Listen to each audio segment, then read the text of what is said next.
So a little story behind this car. Me and my wife, we got it back when we lived in Pearland, Texas. I paid $1,800 for it. It's a limited edition Acura Integra sedan. It's had its work over. I've redone it from the guy that I bought it from, which it was lowered and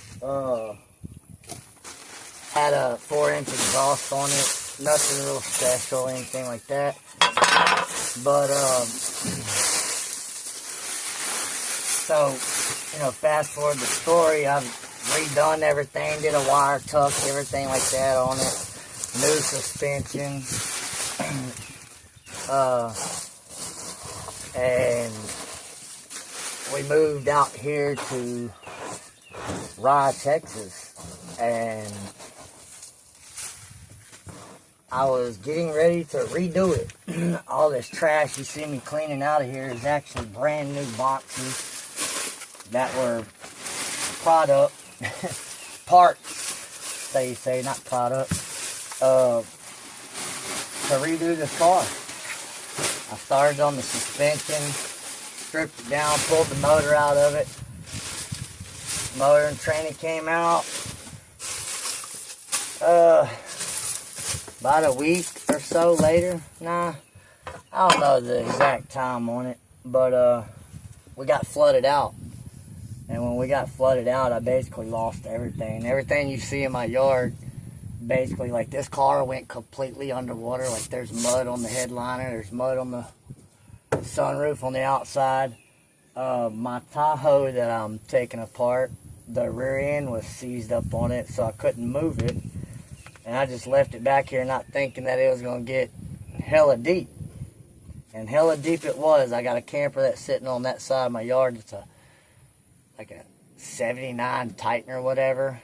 That thing went almost all the way under, except for 3 inches. 3 inches of it stuck out of the water back here. It was a tearjerker. I'm not gonna lie, it changed a whole lot of everything. But it gave me opportunities such as this that I would have never done, because, you know, I loved my Tahoe and I loved my Integra, but I lost both of them in the mix. Not lost them, just have to completely redo them, because we sat underwater for 28 days, guys. We started feeling like, you know, Waterworld. Oh, Kevin Costner from way back in the day. Yeah. But yeah, that's just a little history on the car. But yeah, like literally, look, that's brand new tail lights, brand new tail lights, headlights. I was going with air ride suspension, tank, hose set up, all my hoses for it.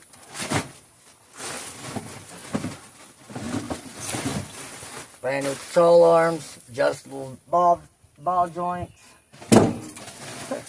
Had to work, guys. Had to works. But yeah, that happened. But I came back stronger, you know. Me and my wife got us a new camper out the deal. We lost a lot. We lost everything pretty much, except for the car that she drives back and forth to work.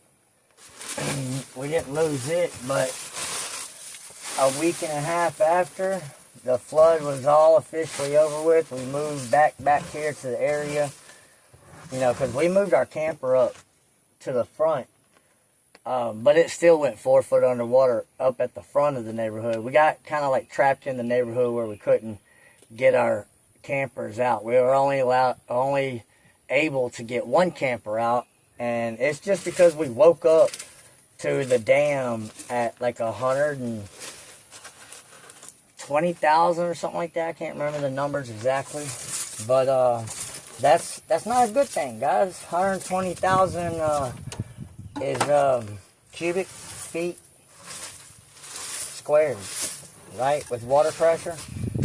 And our river is normally average 7-8 foot deep along the entire Trinity. after the dam.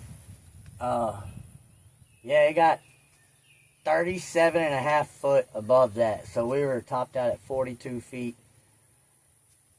Which, you know, that is not what we took right here on this ground. On this ground right there, if you can see that metro, I don't know if you can. Basically, that board right here, I know y'all can see that board. See that line that's right there?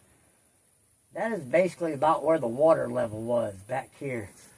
I'll take a couple pictures to go along with this post right here of, you know, evidence of that flood, which that's besides the point. That ain't even about this. I mean, it got us to where we're at, yes.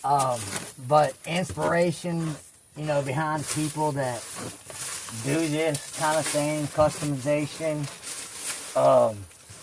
that's my inspiration, man. I like people to do custom work and stuff. But I'm gonna quit talking, and I'm gonna go ahead and shot vac this up. Might get a little loud for y'all, but I'll fast forward this.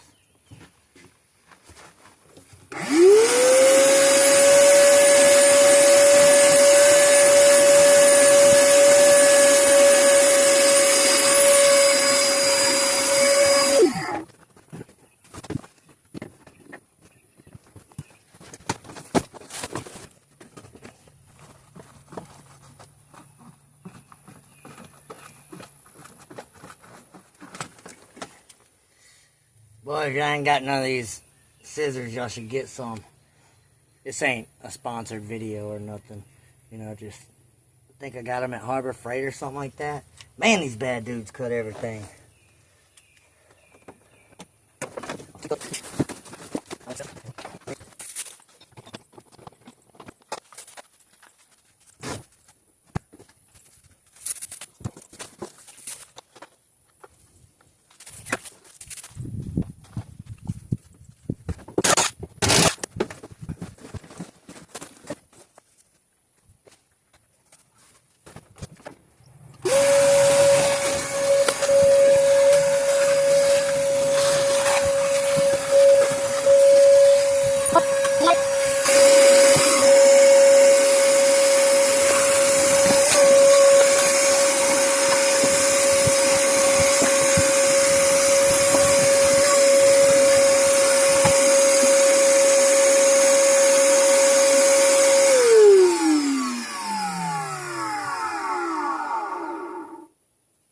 Well, it's getting hot.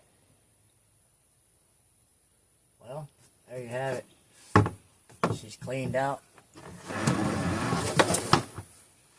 Next, I'll be moving on to the trunk. Gotta put these parts in the shed.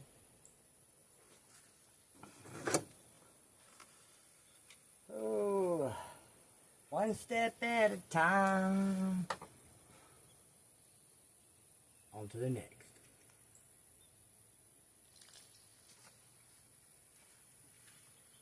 Well, back at it again.